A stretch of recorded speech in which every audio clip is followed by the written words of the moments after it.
Assalamualaikum warahmatullahi wabarakatuh. Saya Syahabuddin. Terima kasih banyak kerana anda berada di channel YouTube saya, dan terima kasih banyak jika anda telah tekan butang subscribe. Kalau belum tekan butang berkenaan, tekan butang itu sekarang. Jika ada video-video yang bermanfaat, insya-Allah akan ada di feed YouTube anda. Sahabat-sahabat, baru ni saya dapat satu video daripada seorang sahabat kita yang minta saya berikan reaction berkaitan tentang video ini. Dan video ni bukan video barulah. Video ni ada beberapa minggu yang lepas.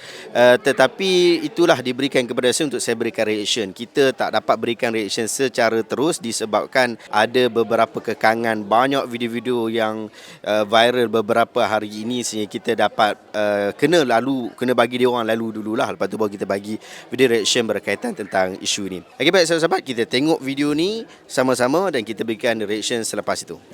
Okey, ini video daripada TikTok ke depan supaya tiada ruang kecil-kecil untuk Yahudi dan syaitan. Yahudi dengan syaitan pun kena. Ingat, Pokemon itu bermaksud saya sayang Yahudi, dan Pikachu itu bermaksud saya Yahudi. Pikachu saya Yahudi. Darah tinggi, kolesterol, jantung, jangan makan ubat, jangan pergi ke hospital, Jangan makan ubat. pergi ke klinik. Ini biasa kita dengar Yahudi untuk menyesatkan kita. Datanglah ke pusat rawatan anak. Kita ada rawatan alternatif. Tu dia, alternatif dia punya. Air kotak, air susu, kacang, kurma, ayam, nasi. Semuanya dibacakan 30 juzuk oleh anak sendiri. Melalui recording tape ataupun radio kaset. Harga pun memang sangat tinggi kerana ilmu anak sangat tinggi. Tu dia. Tindakan anak mesti sama untuk semua kes, iaitu Tu dia. buatan orang. Buatan siapa? Tak tahu. Kebanyakannya diri sendirilah. Dah makan melantak tak kira apa. Kemudian kalau nampak budak pakai serban comel, jangan takut, jangan segan. Letak RM10 dalam tu. Anak ingat nak buka madrasah, masjid ataupun pusat tahfiz. Walaupun fasiliti serba kurang, cikgu tak pernah dibayar gaji, budak tidur atas lantai, tak bocor, makanan tak pernah cukup, tapi anak tetap nak buka pusat kerana anak nak ambil derma daripada anda semua. Sebab anda ingat nak beli kereta baru, Alza ataupun Ford Raptor. Tu dia. Ford Raptor tu. 4x4. Nabi pun guna kenderaan yang terbaik, iaitu unta dan kuda yang ada paling baik pada zamannya. Tu dia, siap bagi dalil. Anda semua, ya? Anak kaya. InsyaAllah kita jumpa lagi minggu depan. Lain kali anak kaya. Aduh, siapa dia nama dia? Alipza 11. Saya tak kenal TikTokers ni, tapi dia punya parodi, dia punya dia panggil sarcasm dia memang gila. Tapi itulah yang dia sampaikan. Dan sebenarnya yang dia parodikan ni, ia adalah hakikat juga. Bukan tak ada orang sebut benda tu, memang ada dah orang sebut benda tu. Dah banyak kali dah kita tengok ustaz-ustaz kita tengok orang ceramah dekat depan masjid, depan surau, dia orang sebutkan benda yang sama. Ada yang kata, bahkan kalau kita pergi tengok dekat belakang masjid dan surau kita, sebahagian tempat tu masih lagi letak Pikachu saya Yahudi. Yang benda kita kata cukup bodoh untuk diterima oleh akal, tu bodoh untuk diterima oleh pemikiran yang orang dah masuk universiti, tapi benda tu juga ada di tempat-tempat yang kita kata tempat kita nak menuntut ilmu.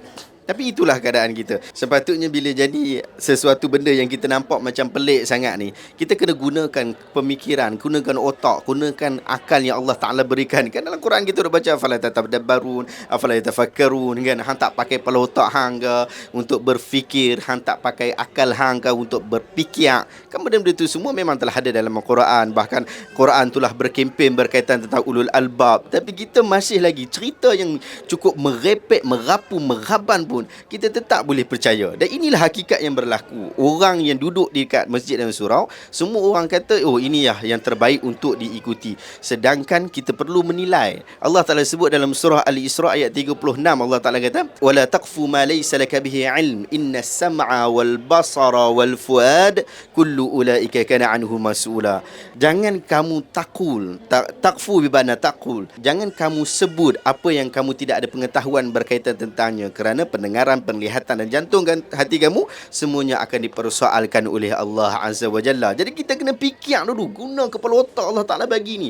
Bukan dia bagi saja. Jadi kita kena gunakan. Takat benda simple sahaja, kita perlu selesaikan benda macam ni. Ingat sahabat-sahabat, dalam setiap tempat, dalam setiap keadaan, ada orang yang mahu mempergunakan kita dengan tujuan-tujuan tertentu. Seperti yang kita tengok parodi daripada abang kita tadi tu. Ia menunjukkan benar daripada hadis Nabi SAW, riwayat Imam Ahmad, hadis yang sahih. Madhibani ja'i'ani ursila ila ghanamin ma bi afsadi min hirsil mar'i 'ala al-mali wa syaraf lidinihi. Dua ekor serigala yang cukup lapar, dihantar kepada satu kawanan kambing yang dia patut dia akan baham habis-habisan, itu belum cukup berat fasad dia, kerosakannya, jika nak dibandingkan dengan seseorang yang mahu untuk mendapatkan harta dunia dia, nak dapatkan kemuliaan, lalu dia jual agama.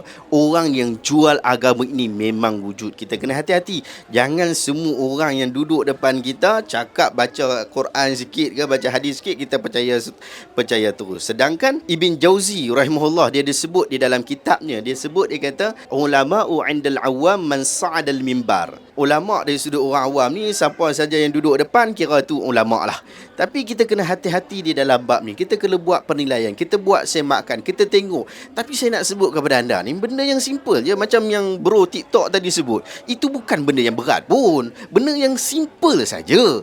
Takkanlah benda Pikachu saya Yahudi kita boleh percaya. Sekarang ada Google Translate pun, takkan kita tak boleh pakai binatang tu. Itu benda lama. Satu benda yang kita kata tak masuk di akal, masih lagi disampaikan kepada kita. Nak bohong budak-budak pun tak boleh nak percaya dengan benda macam ni. Itulah yang berlaku dalam hakikat kita. Ada orang yang mahu mengambil kesempatan di dalam agama kita.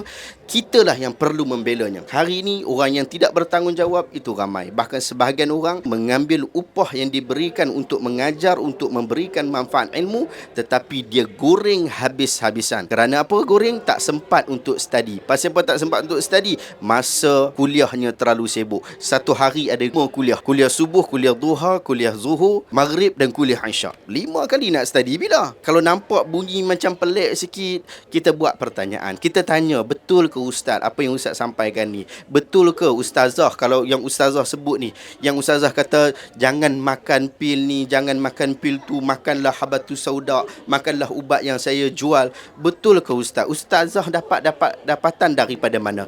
Kita tanya mereka. Jangan sampai kita makan semua yang diberikan kepada kita. Kita diberikan oleh Allah Ta'ala ilmu.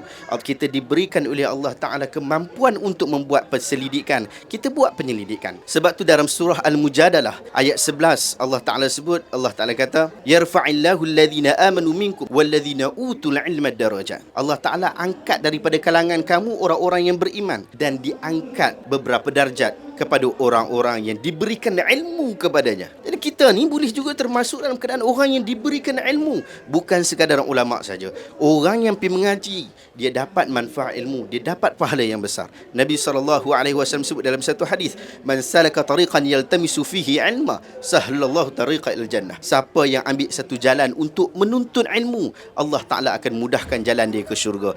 Jalan sekarang nak menuntut ilmu ni banyak. Bukan sekadar di masjid, bukan sekadar di surau, bukan sekadar di sekolah, dekat YouTube, dekat TikTok, dekat Instagram. Ustaz-ustaz kita ramai yang mempunyai background pengajian yang bagus. Ini juga jalan untuk kita menuntut ilmu. Sahabat-sahabat, dapatkan buku Hadis 40. Saya cadangkan kepada anda, ini basic sungguh-sungguh untuk kita baca dan kita hadam. Dapatkan buku ni, baca buku ni, dan insya-Allah ia dapat memberikan manfaat ilmu kepada kita. Kalau nak lagi tambah lagi, nak padu lagi, pergi cari kuliah-kuliah ustaz-ustaz kita yang mengajak kitab Hadis 40. Wallahu ta'ala alam. Adakah anda dapat sesuatu ilmu yang bermanfaat pada hari ini? Jika anda rasa video hari ini bermanfaat, tekan butang share. Semoga orang lain juga mendapat manfaat yang sama. Sahabat-sahabat, saya berada di Pesta Buku Antarabangsa Selangor. Ia bermula pada 1 hari bulan 12 dan akan berakhir pada 11 hari bulan 12. Saya ajak anda untuk datang ke bus saya P74. Kita boleh jumpa, boleh sembang. Moga-moga dapat manfaat ilmu. Terima kasih banyak. Assalamualaikum warahmatullahi wabarakatuh. Jumpa lagi dalam video seterusnya.